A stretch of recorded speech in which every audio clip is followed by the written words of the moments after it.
પછી એક આર્મીના જવાનો આપણા યુદ્ધમાં મરાય છે.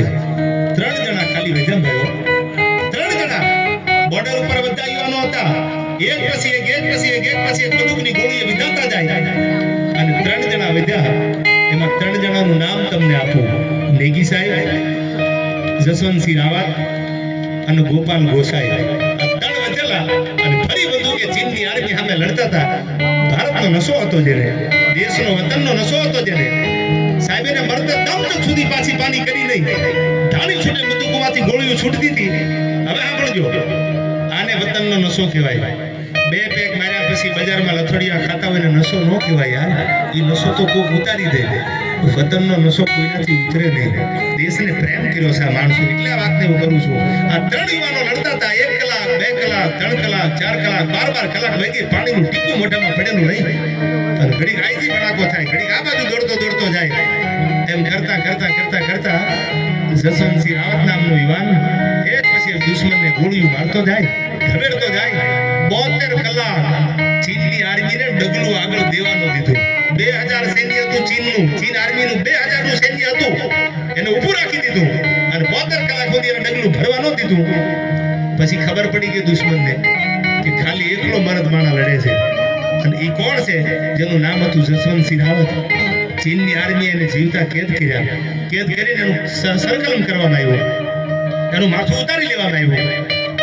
અને માથું ઉતારી અને એ માથું આખું જે છે એ ત્રાંબાનું કે પિત્તળનું આખું એને ટેચ્યુ બનાવ્યું.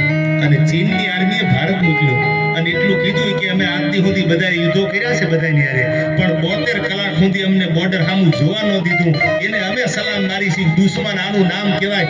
આ તો દુશ્મનનો વખાણવો પડે કે 72 કલાક સુધી ચીનની આર્મીને ડગલું ભરવા ન દીધું.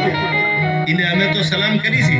ભારતને કહેજો કે આનું ઋણી રહે, એનામાંથી મુક્ત નહીં થાય. આજે તમે અરુણાચલની બોર્ડર ઉપર જાઓ તો જસવંતસિંહ રાવતનું ટેચ્યુ છે. હજી જય જસવંત બાબા કરીને ઓળખાય છે. જસવંત બાબા તરીકે ઓળખાય છે. આપણી આર્મી હજી એને સેલ્યુટ મારે છે. કોકથી જાઓ તો ઇતિહાસ વાંચી લેજો. અને આ નડાબેટ ઉપર એક રબારીનો દીકરો ભારત પાકિસ્તાનની યુદ્ધ વખતે જે અરે હાલ્યો.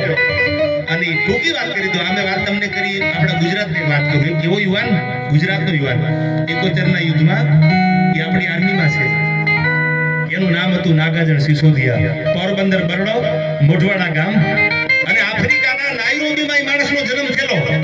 સાંભળી લેજો, વિદેશમાં જન્મેલો માણસ જ્યારે ગુજરાત આવ્યો પોતાની માતૃભૂમિમાં, ત્યારે એને એમ થયું મારે ભારત માટે કંઈક કરવું છે. પણ હવે તો એ જમાનો વહી ગયો, લોકશાહી આવી ગઈ, રાજાશાહી વહી ગઈ. શું કરવું પડે કે આર્મીમાં જા. આર્મીમાં ભરતી થયો અને પછી ભારત પાકિસ્તાનની વોર હાલતી હતી. અને એમાં એની પાસે જ્યારે બંદૂકોની તાળી ફૂટે ગોળીઓ ફૂટવા મંડાણી. આપણી બોર્ડર ઉપર ઉભેલો યુવાન પાછો પડ્યો નહીં.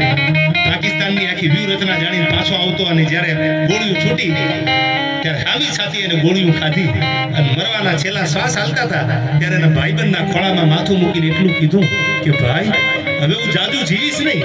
સાંભળજો, આફ્રિકાના નાઈરોબીમાં જન્મેલો આપણો ગુજરાતનો યુવાન નાગાજણ સિસોદિયા, એનું નામ પોરબંદરની બાજુમાં મોઢવાડા ગામનો યુવાન. હજી એનો પરિવાર છે ત્યાં. અને મોઢવાડા ગામ પોરબંદર બરડાની ભૂમિ ગણાય. યુવાન પોતાના ભાઈબંધને એટલું કહેતો હતો, ભાઈબંધ હવે મારા મોતને જાજુ સેટું નથી. તિરંગામાં મારી ડેડ બોડીને વિટોળીને મારા વતનમાં લઈ જાય, મોઢવાડામાં લઈ જાય, પોરબંદર લઈ જાય. તો મારા બાપને એટલું કહેજો કે તમારા દીકરાએ પાછા પગલા નથી ભર્યા. જોજો, મારા વાહામાં નજર કરજો. મેં ગોળીઓ છાતી માથે ખાધી છે. મેં વાહામાં મારા પીઠમાં ગોળીઓ નથી ખાધી. મારા બાપને એટલું કહેજો કે ભલે મારો જન્મ નાઈરોબી આફ્રિકામાં થયો, પણ હું તો હિન્દુસ્તાનને પ્રેમ કરું છું. એના માટે એકવાર નહીં, જન્મ સુધી મરવાની મારી તૈયારી છે, મારી માતૃભૂમિ માટે. આવો નશો કરજો ભાઈ.